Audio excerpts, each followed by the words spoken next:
Assalamualaikum warahmatullahi wabarakatuh. Selamat pagi anak-anak. Nah, bertemu lagi dengan Bu Iva. Kali ini kita akan mempelajari materi tentang teknik pengawetan makanan dari bahan nabati.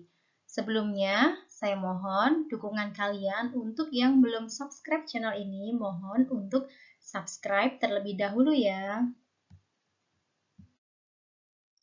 Nah, baiklah, di sini saya akan jelaskan dulu sebelumnya apa itu pengertian makanan awetan dari bahan nabati. Nah, jadi makanan awetan itu adalah olahan makanan yang memiliki daya simpan yang lebih lama.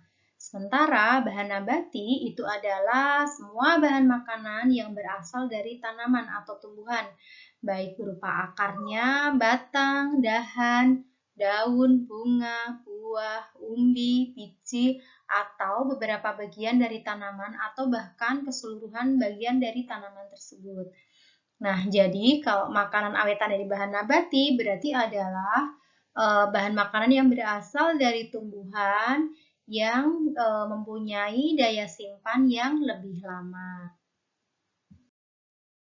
Nah, di sini saya jelaskan apa sih tujuan dari pengawetan makanan. Nah, pada dasarnya pengawetan makanan itu adalah mempunyai tujuan untuk meningkatkan daya tahan baik keadaan fisik maupun unsur kimia yang ada di dalam bahan makanan tersebut sehingga dapat bertahan lebih lama. Dalam pengawetan makanan, ada beberapa hal yang harus diperhatikan, yaitu yang pertama itu adalah kita harus memperhatikan bahan yang akan diawetkan, kemudian keadaan bahannya, lalu cara pengawetan bahan, dan yang terakhir itu adalah daya tarik bahan makanan. Jadi keempat hal ini perlu kita perhatikan sebelum kita menentukan jenis teknik pengawetan yang akan kita berikan pada bahan makanan tersebut. Berikutnya adalah inti dari materi ini, yaitu terkait teknik pengawetan makanan pada bahan nabati.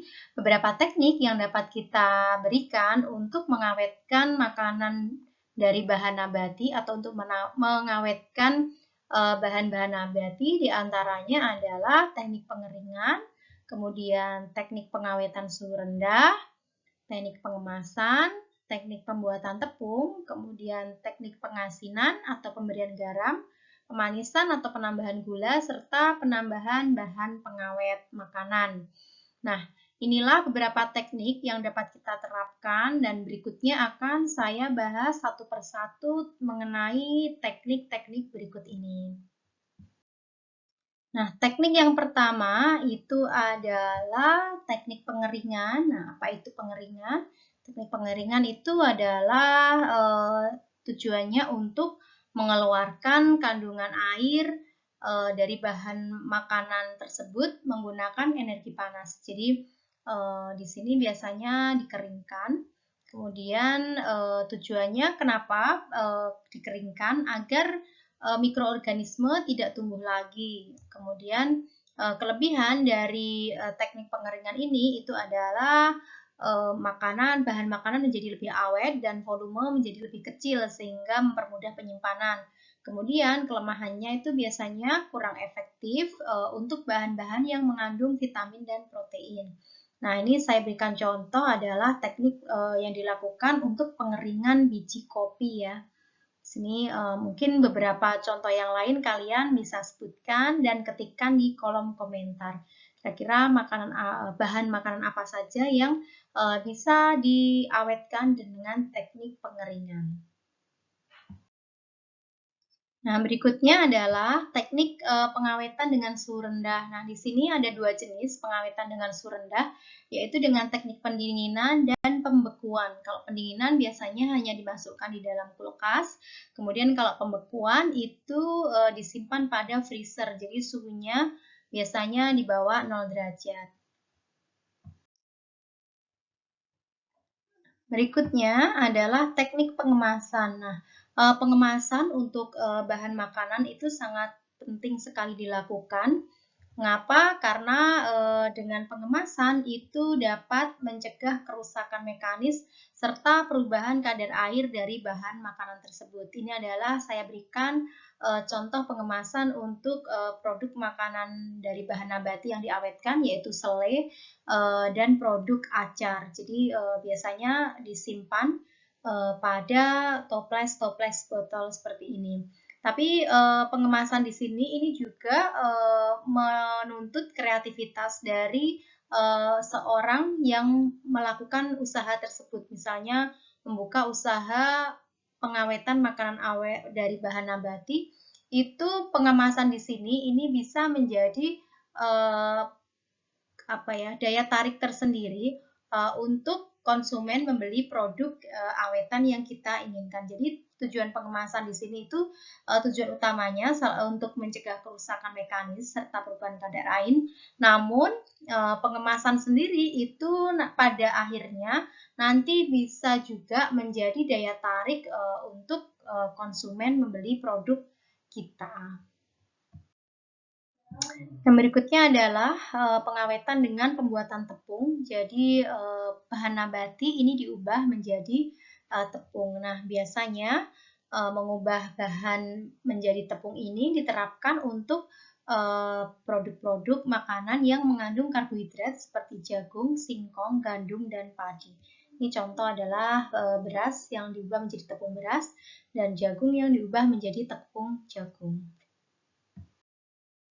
Nah, yang berikutnya itu adalah teknik pengasinan atau pemberian garam. Nah, di sini contohnya adalah pembuatan acar sayur ya, atau ini banyak dibuat di negara lain. Kalau acar di negara kita itu biasanya diberi tambahkan asam, tapi kalau acar sayur dari luar negeri itu biasanya diasinkan.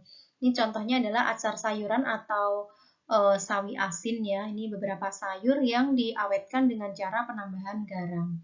Nah, tujuannya apa sih pengasinan itu atau penambahan garam? Itu tujuannya adalah kadar garam yang tinggi itu diharapkan dapat menghambat mikroorganisme yang membuat makanan menjadi cepat busuk sehingga dengan kadar garam yang tinggi itu mikroorganisme yang ada pada makanan itu menjadi terhambat pertumbuhannya. Berikutnya adalah pemanisan atau penambahan kadar gula. Nah, ini kalian bisa lihat, bisa jumpai mungkin kalau kalian mengadakan wisata ke daerah Jawa Barat atau mengadakan perjalanan ke daerah Jawa Barat, banyak sekali dijual toko-toko yang menjual produk-produk asinan, produk-produk manisan berbagai macam buah seperti manisan pala, manisan buah mangga, manisan salak, dan sebagainya ya. Jadi tujuan pemanisan di sini adalah menambahkan gula pada bahan makanan, pada sayur, pada buah-buahan biasanya. Nah, dengan adanya kadar gula yang tinggi itu dapat mencegah kerusakan pada makanan. Nah, teknik terakhir yaitu adalah penambahan bahan pengawet. Nah, pada penambahan bahan pengawet di sini perlu diperhatikan adalah bahan pengawet yang digunakan itu adalah bahan pengawet yang aman untuk bahan makanan. Nah, di sini adalah contohnya penambahan bahan pengawet itu pada buah-buahan kaleng ya. Jadi pada buah kaleng ini biasanya ditambahkan bahan pengawet agar buah ini dapat disimpan dalam jangka waktu yang cukup lama. Nah, ini tambahan dari saya.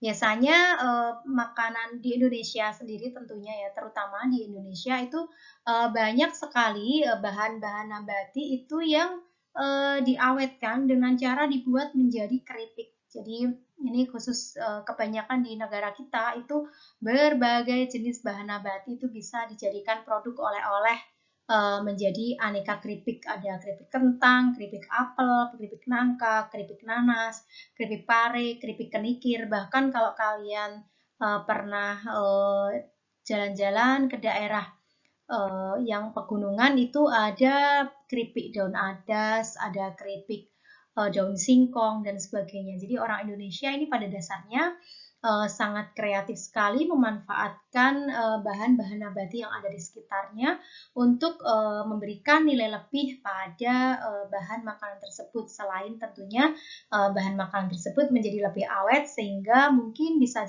dijadikan produk oleh-oleh khas dari daerah tersebut.